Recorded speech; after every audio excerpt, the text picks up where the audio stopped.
Hello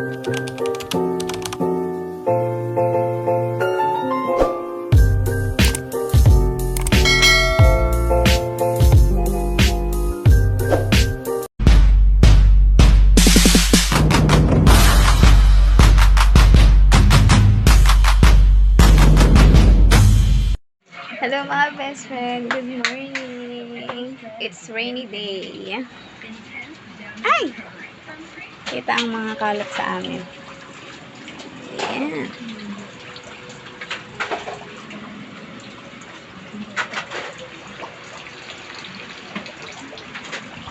At dahil maulan mga best friend, tayo ay merong sopas.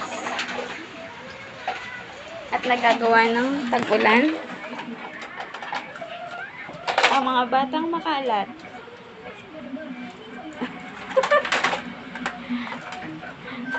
Kapag mga maulan mga beson, wala tayong ibang ginawa kundi kumain, magluto, tapos humiga lang humilata, manood ng TV, ganyan.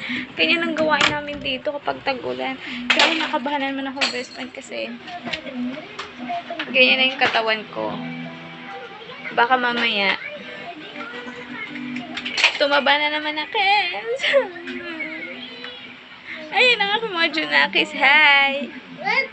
Ay! Pag mga maulan talaga, best friend, ganun, ang sarap matulog. Tapos, ang sarap lang humilata sa higaan. Tapos, yung mag-stretch ka na. Tapos, cellphone ka lang, ganun. Tapos, manood ng TV. Tapos, mamaya kakain ka na naman.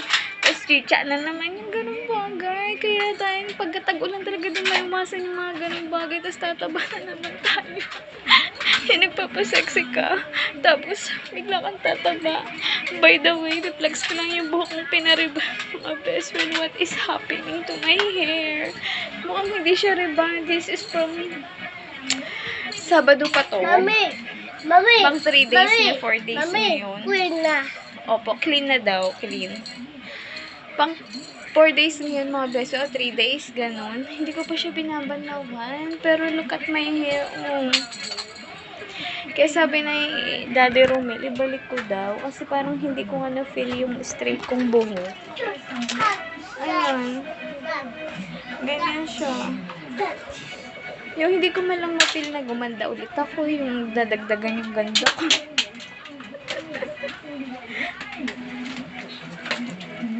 At ako'y nagugutom na mga best friend.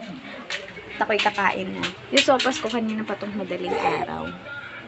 Kasi pumasok si Daddy Roman. May pasok sila kahit may bagyong Christine. Kaya ayan, natuyo na. Sinipsip na ng bonggacious. Kain tayo mga best friend. Kain na to, me. Kain na tayo, nak. Ha? Almusal? Clean! Bye-bye for today's video.